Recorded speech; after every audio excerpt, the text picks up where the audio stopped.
when I hear white people, the most violent, the most aggressive, the most pillaging people to ever walk the face of this planet, actually call out people who are just showing the side effects of years of mental degradation, social degradation. Oh, so it's a side effect is what he's saying. So the ratchet behavior is a side effect, y'all. Isn't that what he just said? That's what I'm hearing.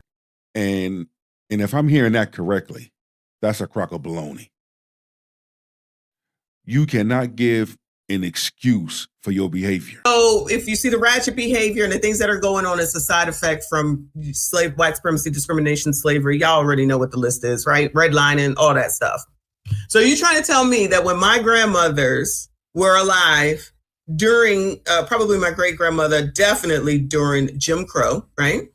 So This is amazing. So you're telling me that they didn't act like that. My aunts and uncles didn't act like that. But now today, everybody gets to act like a fucking fool. And then we want to sit up here and try to say that it's because of those things. Even though they weren't even doing it in the 70s, acting like a fool. Now, I know people will say, oh, we didn't have the internet then. Okay, so we didn't watch the news. I know my family watched the news every night. My family watched the news. Why is it that a large number of black folk make an excuse for their behavior? If you acting like a damn wild animal, a fool, that's exactly what it is. But again, and then when someone puts belt to ass, you want to give a Black History speech. Man, please. Walter Cronkite, I don't know who else. I just remember him. Barbara Walters, all those people watch the news faithfully every night.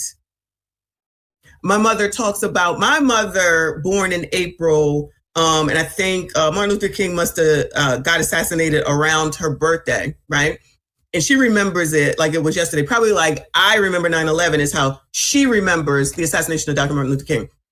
And I understand that there was riots and things that happened at the time, right? But did people start acting wild and then turned around and said, well, it's because of Black fatigue and what happened during slavery and stuff like that? I think it's an excuse. That sounds like an excuse to me. You can hate it all you want to, but child, we have more opportunity today to be successful than they had. And like, however, a large number of individuals will mess up a good opportunity before it even begins, before it even starts.